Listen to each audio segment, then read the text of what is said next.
నమస్తే అన్న, అందరికీ నమస్కారం. కువైట్ లో కువైటీ పౌరుడికైనా సరే, ప్రవాసులకైనా సరే ఆరోగ్యం బాగోలేకపోతే హాస్పిటల్కు వెళ్తాము. అటువంటి హాస్పిటళ్లలో ఎంతమంది నర్సులు పనిచేస్తూ ఉన్నారు, ఎంతమంది డాక్టర్లు పనిచేస్తూ ఉన్నారని చెప్పి ఆరోగ్య మంత్రిత్వ శాఖ తన యొక్క తాజా గణాంకాలను విడుదల చేసింది.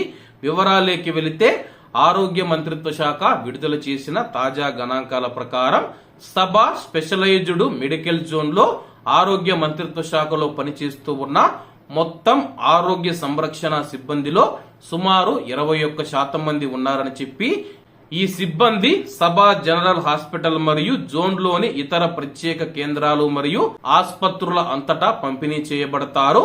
ఇందులో 14 కేంద్రాలు మరియు ప్రత్యేక ఆసుపత్రులు ఉన్నాయని చెప్పి మంత్రిత్వ శాఖ తెలిపింది.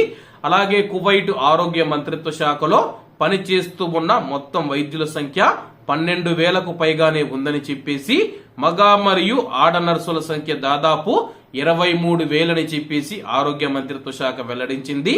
ఆరోగ్య శాఖ మంత్రి డాక్టర్ అహ్మద్ ఆల్ అవాదీ గారు మాట్లాడుతూ, కువైట్ లో పిల్లలు మరియు నవజాత శిశువుల ఆరోగ్యం మరియు శ్రేయస్సు కోసం ఆరోగ్య మంత్రిత్వ శాఖ అత్యంత ప్రాధాన్యం ఇస్తూ ఉందని చెప్పి ఆయన వెల్లడించారు.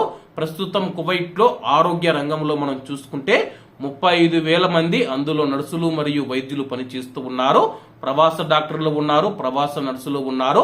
వీళ్ళందరూ కువైట్ లోని ప్రజలకు ఆరోగ్య సేవలు అందిస్తూ ఉన్నట్లు ఆరోగ్య మంత్రిత్వ శాఖ తెలిపింది. కాబట్టి అందరూ బాగుండాలి, అందులో మనం ఉండాలి. అందరికీ నమస్తే అన్న, జై హింద్.